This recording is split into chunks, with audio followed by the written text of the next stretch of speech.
En un video anterior vimos el uso de paleta reducida a dos colores.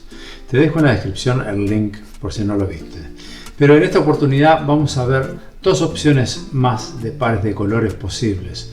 Una de ellas, la segunda, es mi preferida. Y para eso vamos a utilizar este boceto para pintar. En este caso, la primera vamos a utilizar tinta neutra y ocre. La mezcla de ambos me va a dar la posibilidad de ir desde el negro total hasta el ocre amarillo y todo en un rango de colores.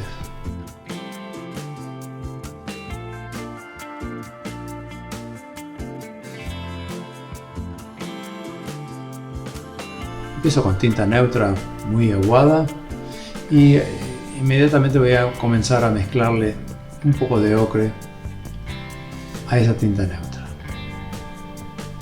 La tinta neutra, más allá de que agrisa los colores, en este caso es una tinta neutra de Holbein y tiene una pequeña tendencia hacia el azul. Dependiendo de las marcas, las tintas neutras tienen diferentes tendencias hacia otros colores, más allá de que la función normal es agrisar o oscurecer los colores, sin alterar básicamente el color mismo y simplemente dándole más oscuridad.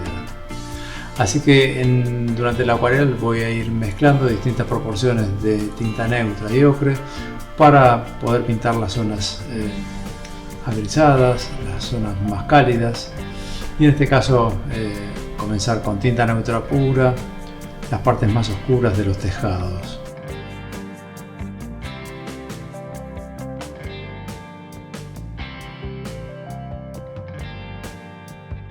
Aquí ya comienzo a mezclar más cantidad de tinta neutra y ocre en distintos valores.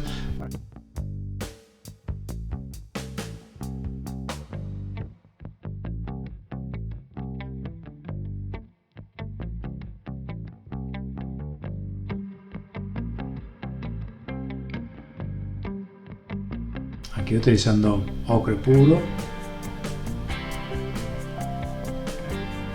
Mezclando para dar oscuridad y texturas en las paredes.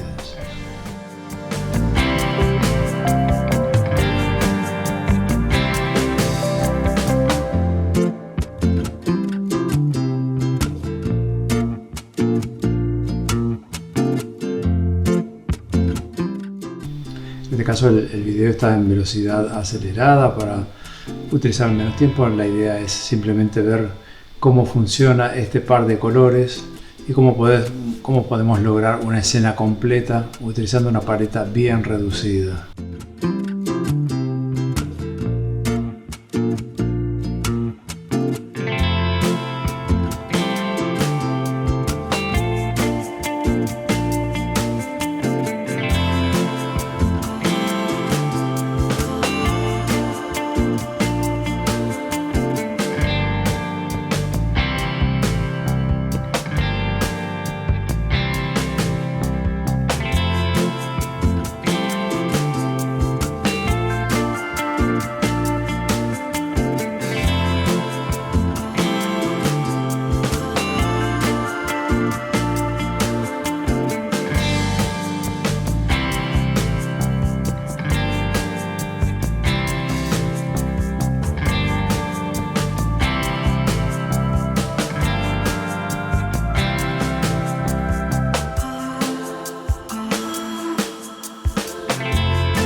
Y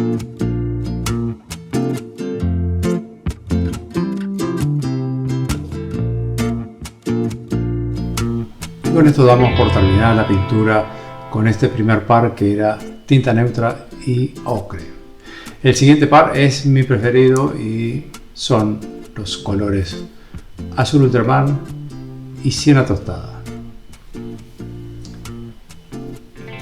En este caso son ambos colores de Holbein, que funcionan perfectamente para poder pasar de una gama de colores fríos del azul a cálido del siena tostada, y cuando los mezclamos podemos obtener un gris bien neutro, y si ponemos más siena tostada será un gris más cálido, y si le ponemos más cantidad de azul ultramar será un gris más frío, más azulado.